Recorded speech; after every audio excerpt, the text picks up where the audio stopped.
Chapter 19. On the Trail of the King. Hour after hour, Reddy, with the excitement of his quest among these old, still familiar haunts driving him on, loped up one valley, and then down the next, and then on to others, with nose taking in every kind of scent, and searching for just one thing, the trail of the king.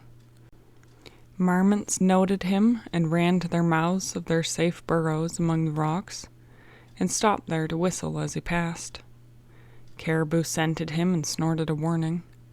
Mountain sheep and white goats gazed at him from the higher basins. All of them soon saw that his mind was not on hunting them, so scarcely disturbed they returned to their feeding and climbing. Coyotes, however, were more suspicious and hostile than the other animals. They watched him guardedly from their lookouts, and then quickly circled to cross and study his tracks. Of big wolves there seemed no sign. He found no fresh kills of game, no wolf trails, not even the faintest scent. But he continued, shifting his general direction more to the north. By the time the shadows were long and heavy, he'd grown very tired and footsore. The easy life in the south and the long rail trip were having softened him. For the first time that day he felt hungry, so empty indeed that when he almost ran over a porcupine, he stopped and circled it hopefully, wondering whether to risk its terrible defensive quills in a quick attack. The slow-moving quill pig had bristled and was watching him with its little rodent eyes. When he came too close, it simply swung his barbed tail viciously and made him leap back like any other foe. The deliciousness of the big porcupine's fat body, however, filled his nostrils, and he circled very close, though warily, jumping aside again and again as the dangerous tail was swung at him. Porky's barbed armor was almost impregnable everywhere, except around the stomach and nose. Porky, of course, knew this, and so crouched firmly on his stomach when really scared, and jammed his nose under his body between his forelegs, thus making a quill-laden ball of his 40-pound body. When the hound so much as scratched at the ground nearby, the vicious tail was swung so accurately that it could have made a pincushion out of a less agile adversary. Reddy saw that an ordinary attack against the quills in this defensive position was far too risky, so he crouched directly in front of the animal, watching it and waiting for some kind of lucky break. Porky was thoroughly frightened, but when nothing more happened, his self-assurance returned, and being an impatient creature, he wanted very much to be on his way. Every now and again he lifted his head just enough to have a sly squint at the hound, then quickly ducked it between his forelegs again. The hound did not move.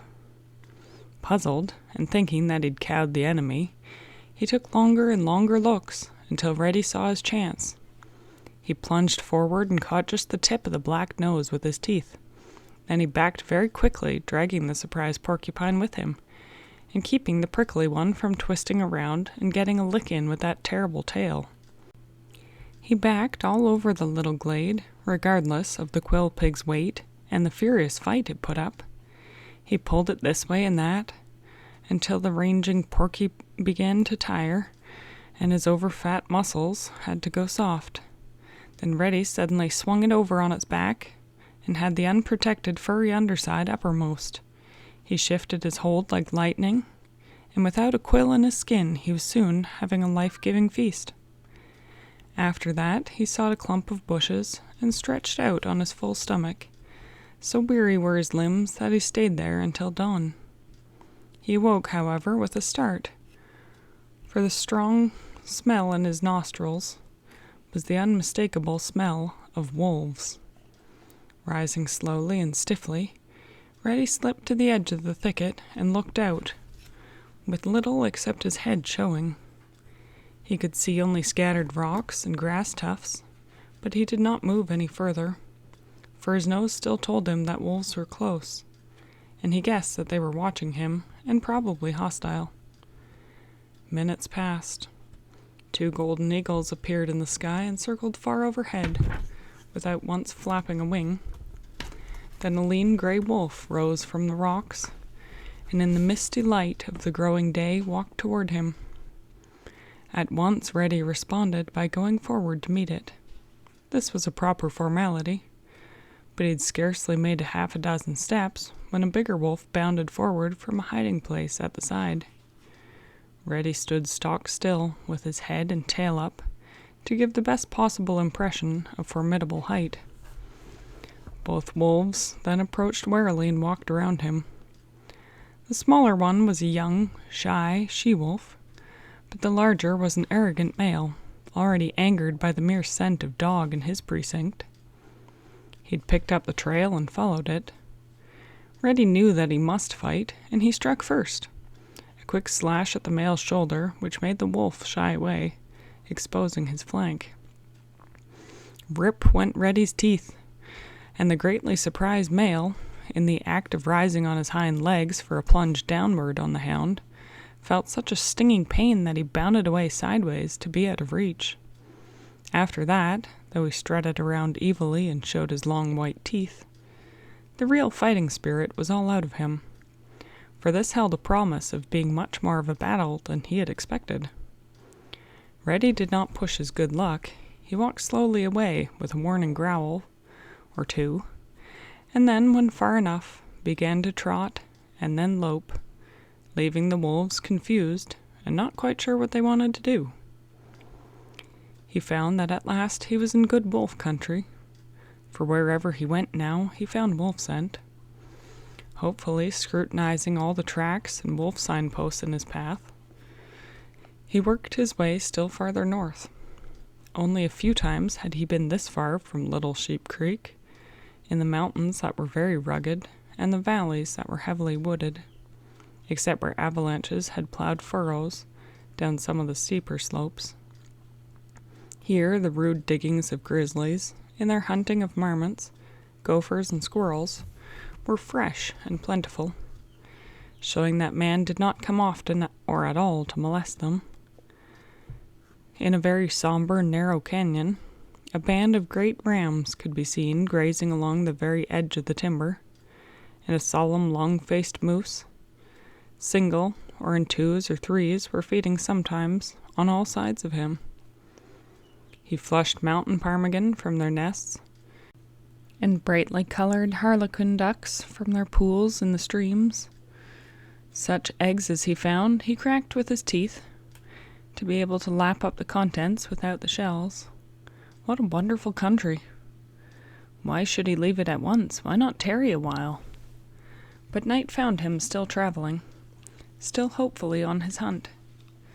There being no moonlight, he finally curled up in the lee of a fallen tree to rest until morning, a place where the wind eddied and brought him scent from every direction, so no wolf, bear, or any other possible enemy could sneak up unnoticed. He was on his feet even before the red squirrels and Canada jays began their usual clamor, and he was hunting food now, when he spotted a spruce grouse, still sleepy as it strutted across a moose path. He stalked it with all the care and perseverance of a cat until it lowered its head to pick up a seed, and then so quick in his rush that the grouse did not see what struck.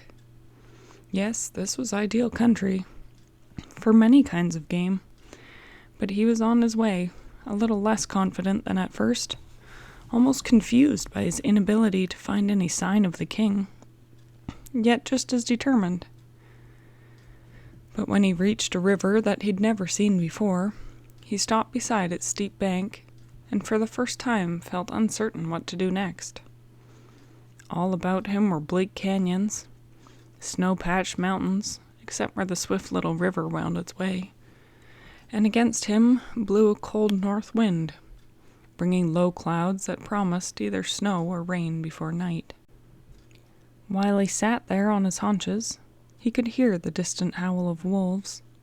He looked back. A hostile band of them, made up of young ones, or those who did not remember him, might already be collecting on his trail and following it, for there were a number of voices, and the howling came from behind. If they followed him, it would be because the scent of a lone dog made them dangerous. The The longer he listened, the more uneasy he became. This was no place in which to fight against a malicious pack. He took a good look at the river and plunged into it, the icy current carrying him swiftly downstream in spite of his swimming and plunging toward the far bank.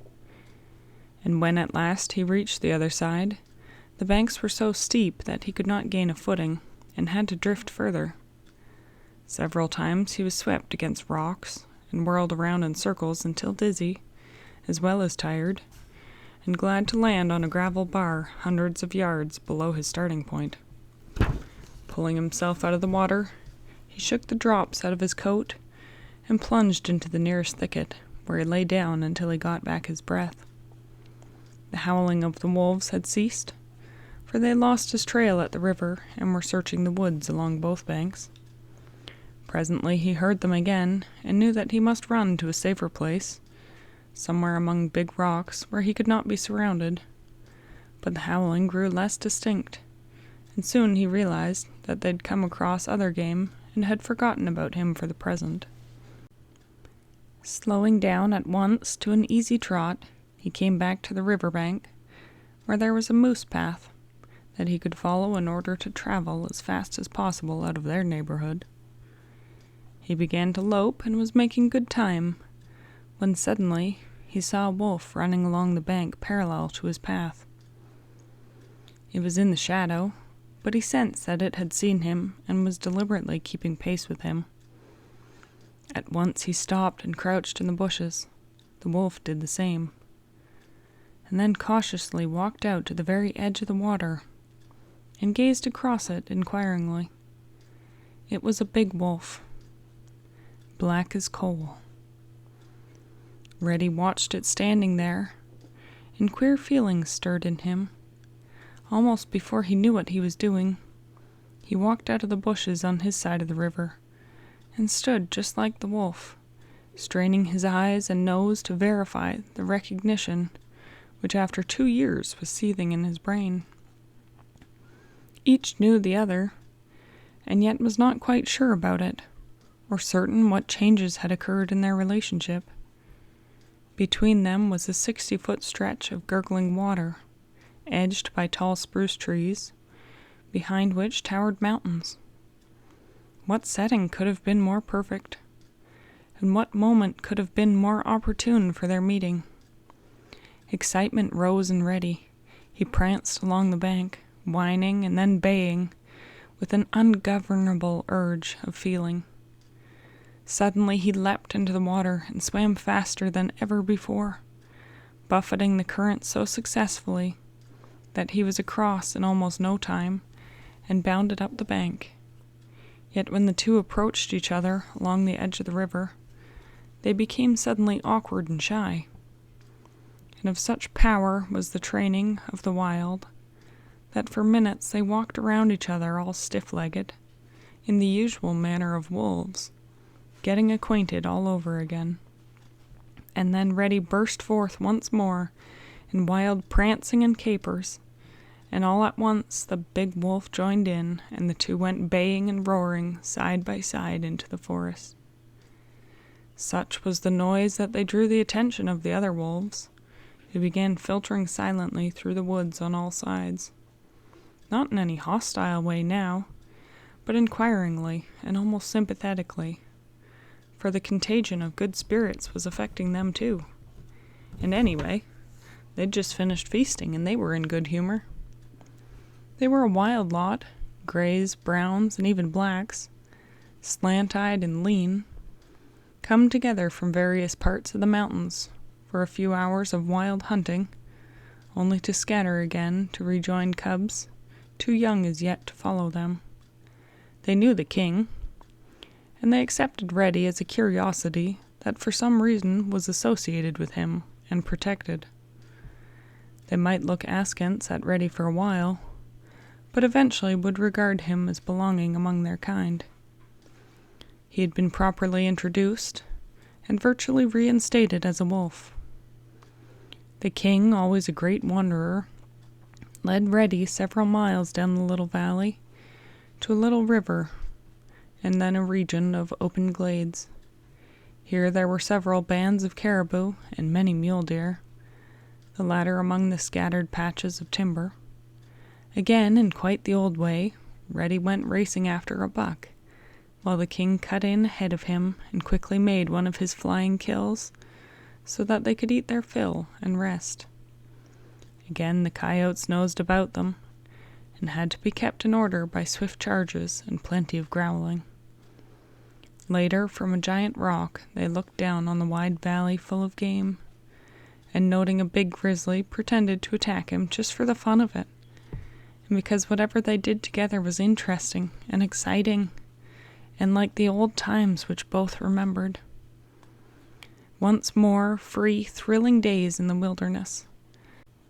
The seemingly endless mountains around them, and they, the lords of all they surveyed. Together they could make any animal move out of their way. Together they could hunt and feast at will. The king, as a rule, kept silent, but Reddy's voice was like a bugle, resounding day or night whenever the urge to run swept over him. And at that sound, lordly moose and deer and caribou and mountain sheep, as well as all the smaller game, stood at attention, for they knew that his might be the trail that was being followed.